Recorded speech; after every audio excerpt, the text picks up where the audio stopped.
Santhosh சுப்ரமணியத்தில் ice cream சாப்பிட போகும்போது பொம்மரில்லுல வந்து ஒரு ஒரு அவங்க சைக்கிளை விட்டுட்டு ஐஸ்கிரீம் போவாங்க.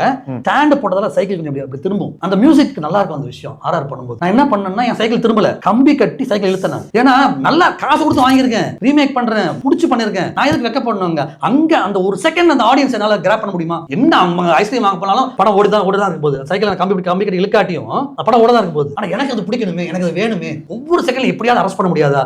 ஏதோ அதுல கிராப் பண்ண முடியாது, அட்டென்ஷன் கிராப் பண்ண முடியாது. ஒரு சின்ன அட்டென்ஷன், ஒரு வாவ் சின்ன இது இல்லனா பைக்ல சைலன்ஸ் தனியெல்லாம் வருமா, ஹூட்ல தூக்கி போனை போட்டாலும் வருமா, பிரியாணி கடையில வண்டி நின்று லாஸ்ட் பாயிண்ட் அப்படிலாம் சொல்லி வருமா, மை ஃப்ரெண்ட் ஆப், அதெல்லாம் எல்லா இடத்துலயும் ஏதாவது என்ன சொல்லுவாங்கன்னா பணத்தை காட்டுனா கூட ஒரு ஆர்டிஸ்ட போடுறாங்க, ஒரு பணத்தோட போட்டோ மாட்டினா கூட ஒரு ஆர்டிஸ்ட போடுறாங்க. இதெல்லாம் அப்படி திணிச்சு வளர்த்தா என்னன்னா இன்னைக்கு ரொம்ப சந்தோஷமா இருக்கு. என்னன்னா அப்படி ப்ரிப்பேர் ஆயிட்டோம். இன்னைக்கு ஒரு செகண்ட் டிலே பண்ணா போனை பாக்குறோம்ல, அவனை எப்படி அரெஸ்ட் பண்றது? அப்போ எல்லா விதத்திலயுமே ஏதோ ஒரு விதத்துல கனெக்ட் பண்ணனா அந்த ஏதோ ஒரு ஐடியா, ஏதோ ஒரு சின்ன நுவான்ஸ் அது இல்லைன்னா எப்படி நடக்கும்? அது நீ கிராபே பண்ண முடியாது. இல்லை நம்ம வேலையா தான்.